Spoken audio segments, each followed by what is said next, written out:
I'm going to speak to you a little bit about the big data from the report first, and then mostly concentrate on 150 or so acute admissions that we peer reviewed as part of the study. So we know there's been about a threefold increase in young people, children and young people of this age group who are receiving LTV over the last 10 years since the last comprehensive UK report. And about 30% of those started on LTV before the age of 2.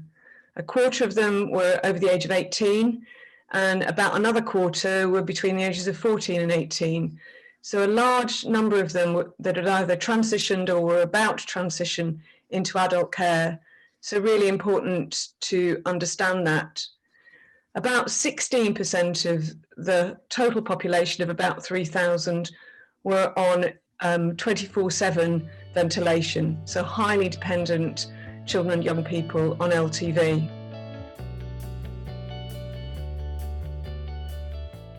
In the 2-year study period, in the total population of around 3,000, nearly 60% had had an acute admission. We have peer-reviewed 150 admissions, and in that group, nearly 50% had an acute admission in the previous 6 months, and a third of those had 2 or more admissions in the previous 6 months.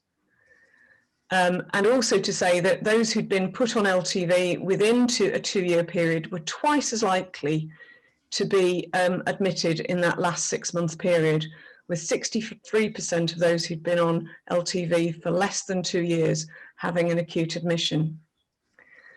You can see from this slide that under the age of 18, you were much more likely to be admitted to a specialist centre.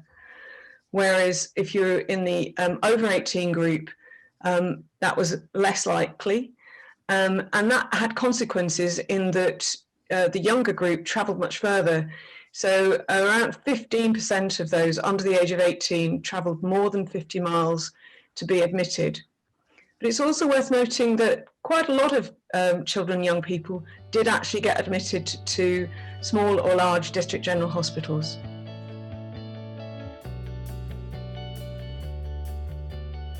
This slide shows the underlying conditions that the patients that were admitted and which we peer reviewed had. And not unexpectedly, they had complex underlying health conditions, and several of them had more than one complex condition. 70% of them were also dependent on other technologies such as artificial feeding. On the right-hand side, you can see that in the vast majority, problems relating to oxygenation, ventilation, or their airway contributed to their admission.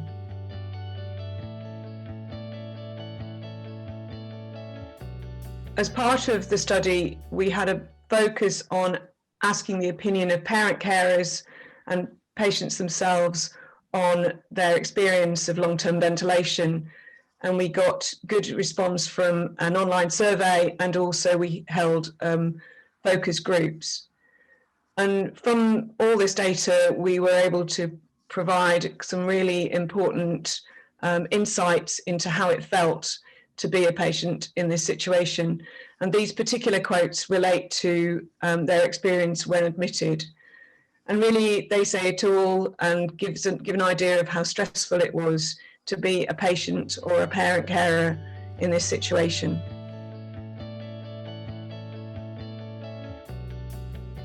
About a quarter of those admitted went straight to critical care, sometimes because it was felt to be the only location in the hospital that was safe to receive a patient on long-term ventilation. It's important to note that those under 18 were much more likely to end up in critical care than those over 18.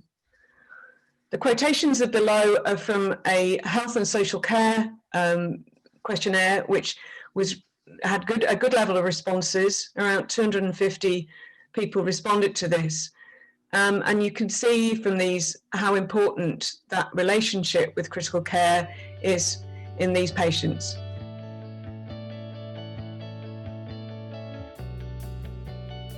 Within the report, there are 13 anonymised case histories of real stories of people receiving LTV who got admitted to hospital.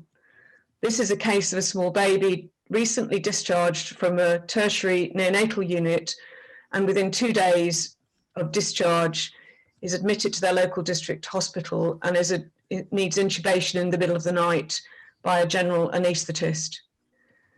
The case reviewers, who were people who form part of the normal MDT of healthcare professionals caring for patients on LTV, felt that this was indicative of the both the complexity of the pathway, but the fragility of the arrangements made on this occasion for discharge.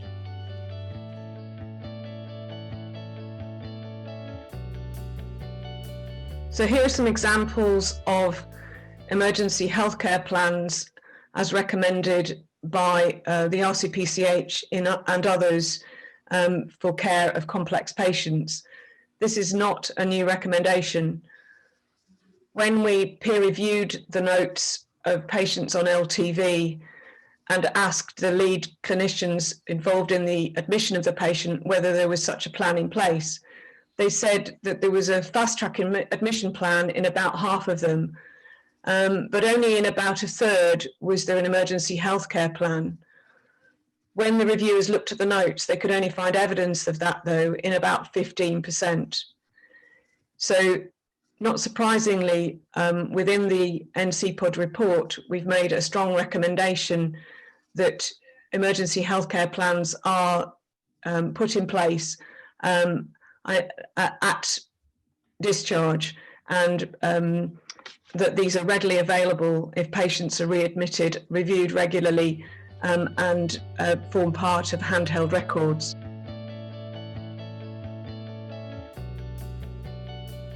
So this slide represents an overall assessment of care as made by our peer reviewers and using the usual NCEPOD standards.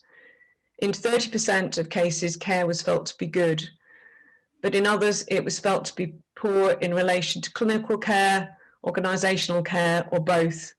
An example of poor organisational care related to involvement of the multidisciplinary team in the community, which often weren't involved in hospital or at discharge. In clinical care, we found deficiencies in recording of simple respiratory parameters such as respiratory rate, saturation, and ventilatory settings. And as far as organisation was concerned, we saw a lack of leadership and senior review both at admission and during the admission in both patients who were admitted as a result of LTV or for other reasons.